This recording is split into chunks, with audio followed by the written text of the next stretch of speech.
भागाची अपेक्षा आहे, कारण पालकमंत्री पद नेमकं कशासाठी हाच एक महत्वाचा मुद्दा आता तयार झाला. कारण पालकमंत्री पदाची एवढी चर्चा आणि त्यामध्ये एवढं स्वारस्य का, हा सर्वसामान्य जनतेला पडलेला प्रश्न आहे. आणि जसं मी म्हणालो त्या पद्धतीने इतक्या प्रत्येक गोष्टीवर जर घटक पक्ष नाराज होत असतील तर हे राज्य सरकार आहे की नाराज सरकार, हा प्रश्न सर्वसामान्य जनतेला पडेल. त्यामुळे मला वाटतं की याची एवढी चर्चा आणि याच्यावरून एवढी नाराजी ही नेमकी का होते हे सुद्धा पालकमंत्री पदासाठी नाराज असणाऱ्या लोकांनी जनतेला सांगितलं पाहिजे. कारण जनतेची अपेक्षा आहे की तुम्हाला निवडून दिलेले तुमचं आता सरकार आलेलं आहे आणि त्यामुळे तुम्ही महाराष्ट्राच्या हिताचे निर्णय हे धडाडीने घेणं गरजेचं आहे.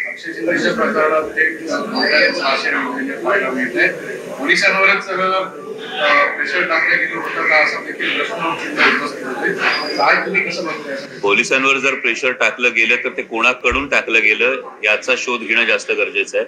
आणि तत्कालीन गृहमंत्री हे आता मुख्यमंत्री आहेत, त्यांच्याकडेच गृह मंत्रालय, त्यामुळे मला वाटतं ते दावोसून आल्यानंतर त्यांच्याकडून हा खुलासा मागणं हे जास्त योग्य राहील. असं वाटतंय का तीन पक्ष आहेत, अनेक वेळा शिंदे नाराज आहे, अजित पवार नाराज आहे असं बोललं जातं. तुम्ही एकंदरीत या पक्षाकडे, तिन्ही पक्षांकडे आणि युती सरकारकडे कसं? मला वाटतं तुमच्या प्रश्नातच याचं उत्तर आहे. कारण जे मॅन्डेट मिळालेलं आहे या मॅन्डेट विषयी अनेकांच्या मनात अनेक शंका आहेत. आणि राज्य सरकार अस्तित्वात आल्यानंतर सुद्धा इतके जवळपास 1.5 महिना होऊन गेल्यानंतरही अजूनही सुरळीत कामकाज सुरू झालंय का, हा प्रश्न अजूनही प्रत्येकाच्या मनात तसाच कायम आहे. आणि पालकमंत्री पद होण्यासाठी किंवा नियुक्तीसाठी लागलेला वेळ, त्यानंतरही त्यातून होणारी नाराजी, या नाराजीनंतर जे 2 प्रमुख घटक पक्ष आहेत त्यातले नेते अनेकदा नॉट रिचेबल असणं, या गोष्टी जर बघितल्या तर हे कुठल्याही ज्याला आपण सक्षम आणि सुदृढ असं सरकार आहे असायला पाहिजे त्या दृष्टीनं ही योग्य पावलं आहेत असं वाटत नाहीये. कारण राज्य सरकारकडे जर एकूण पाहिलं तर हाताच्या बोटावर मोजण्या इतके मंत्री सोडले तर इतर कोणीही सक्रिय आपल्याला दिसत नाहीये, ऑन फील्ड दिसत नाहीयेत. आणि महाराष्ट्रासमोरचे प्रश्न सोडवण्याच्या दृष्टीने हिरिरीनं प्रयत्न होतात असं चित्र नाही.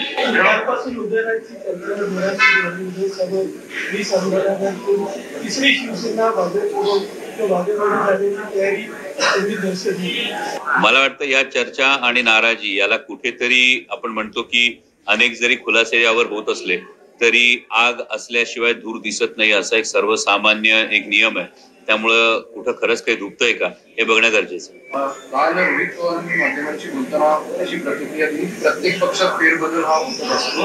राष्ट्रवादी म्हणजे आमच्या पक्षात पण शरद पवार साहेबांच्या नेतृत्वाखाली काही फेरबदल, काय नेमके हे फेरबदल होतील असं तुम्हाला खासदार म्हणून पक्षात? यामध्ये आता सगळ्या कार्यकारिणीची आढावा घेण्याची प्रक्रिया सुरू आहे. माननीय प्रदेशाध्यक्ष जयंत पाटील साहेब यांच्या नेतृत्वाखाली पक्षानं जी कामगिरी केलेली आहे, विशेषतः 2 जुलैला पक्षफुटीनंतरची परिस्थिती ती आपल्या सगळ्यांना ठाऊक आहे. आणि त्यानंतर लोकसभेमधलं जे दैदिप्यमान यश आहे हे करत असताना प्रदेशाध्यक्ष जयंत पाटील साहेब यांचं नेतृत्व हे यामध्ये एक महत्वाची गोष्ट होती. आणि त्यांच्या मार्गदर्शनाखाली पुढे जात असताना प्रत्येक कार्यकारिणीचा आढावा घेऊन जिथे आवश्यकता आहे तिथे हे फेरबदल हे नक्कीच केले जातील असे संकेत स्वतः आदरणीय शरदचंद्रजी पवार साहेबांनी पक्षाच्या बैठकीमध्ये दिले होते. त्यामुळे ते फेरबदल हे नक्की अपेक्षित आहे.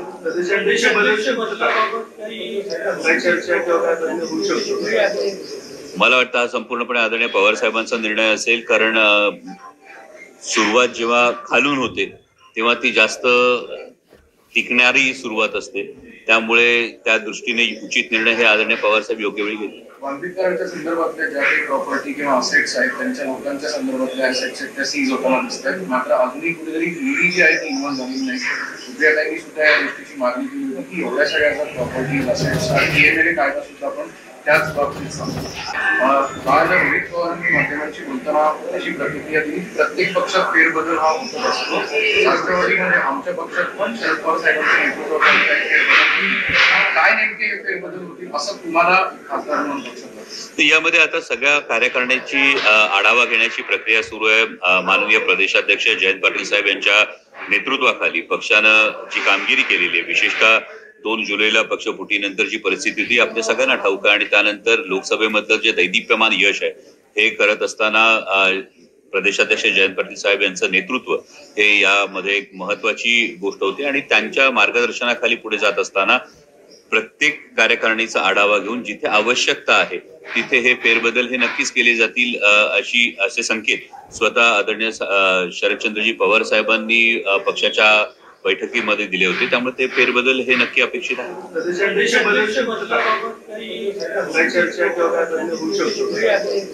मला वाटतं हा संपूर्णपणे आदरणीय पवार साहेबांचा निर्णय असेल, कारण सुरुवात जेव्हा खालून होते तेव्हा ती जास्त टिकणारी सुरुवात असते.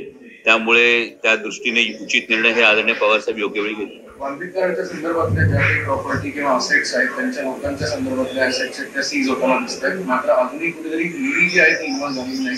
सुप्रियाताईंनी सुद्धा या गोष्टीची मागणी केली होती की एवढ्या सगळ्या प्रॉपर्टीज असेट्स आणि डीएनए कायदा सुद्धा आपण त्याच बाबतीत सांगतो. मला सुद्धा असं वाटतं का की या सगळ्या प्रकरणात ईडी चौकशी व्हावी? हे केवळ मलाच नाही तर सर्वसामान्य जनतेला सुद्धा वाटतं. सर्वसामान्य जनता, मध्यमवर्गीय माणूस साधा पुण्यात फ्लॅट घेत असताना सुद्धा ईएमआय भरून भरून थकून जातो. नोकरीतून मिळणारा पगार आणि ईएमआय याचं गणित जुळवताना त्रास होतो. आणि असं असताना जर एखाद्या व्यक्तीच्या इतक्या मालमत्ता जर आढळून येत असतील तर त्याचा नेमका सोर्स काय? आणि अशा पद्धतीनं जेव्हा विरोधी पक्षातला जर एखादा व्यक्ती अशा प्रक्रियेमध्ये जर सापडला असता तर ईडीची किती तात्काळ कारवाई झाली असते हे आपण अनुभवातून जाणतो. परंतु केवळ सत्ताधाऱ्यांचं अभय असल्यामुळे या गोष्टी झाकल्या जात आहेत का? आणि जर असं झाकलं गेलं तर न्याय आणि कायदा सगळ्यांना सारखा असतो हा जो सर्वसामान्य जनतेचा जो समज आहे याला तडा जाऊ नये ही सत्ताधाऱ्यांकडून खरं तर अपेक्षा आहे. आणि त्यामुळे जर अशी अनियमितता असेल तर तो कोणीही असो त्याच्यावर कारवाई व्हायला हवी. एखाद्या मंत्र्याचं आणि नैतिकतेचं एक समीकरण असतं. कुठेतरी या समीकरणाचा आधार घेत धनंजय मुंडेंनी राजीनामा द्यावा असं वाटतं. महाराष्ट्राला सुसंस्कृत राजकारणाची ही परंपरा लाभलेली आहे. आणि या आधी आपण अनेक घटना अशा पाहिलेल्या आहेत की नैतिकतेच्या आधारावर किंवा चौकशी निष्पक्षपातीपणानं व्हावी म्हणून चौकशी पूर्ण होईपर्यंत अनेक सन्माननीय नेत्यांनी राजीनामा दिल्याचा हा इतिहास महाराष्ट्राचा आहे. आणि त्यामुळे महाराष्ट्राकडे एक सुसंस्कृत राजकारणाची परंपरा म्हणून पाहिलं जातं. आणि असं असताना जेव्हा धनंजय मुंडेंचं सातत्यानं नाव येत आहे आणि तरी सुद्धा ते राजीनामाही देत नाहीयेत किंवा ही चौकशी निष्पक्षपातीपणाने होईल याविषयीचा विश्वास सर्वसामान्यांच्या मनामध्ये तयार होत नाहीये. ही परिस्थिती पाहिली तर नैतिकतेच्या आधारे हा धनंजय मुंडेंनी राजीनामा हा दिला पाहिजे जेणेकरून चौकशी निष्पक्षपातीपणानं झाली पाहिजे. आणि सरपंच संतोष देशमुख यांना खरं तर न्याय मिळणं ही गरज आहे. कारण ही केवळ संतोष देशमुखांच्या कुटुंबाचा विषय नाही, हा सर्वसामान्य जनतेचा कायदा आणि सुव्यवस्थेवर जो विश्वास टिकला पाहिजे त्याचा विषय.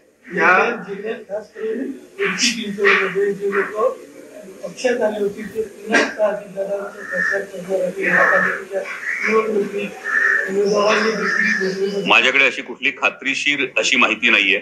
आणि भरलेल्या ग्लासमध्ये जाण्यासाठी पाण्याला आधी जागा रिकामी लागते, तशी काही पिंपरी चिंचवडमध्ये फार जागा तिकडे रिकामी असेल असं मला वाटत नाही.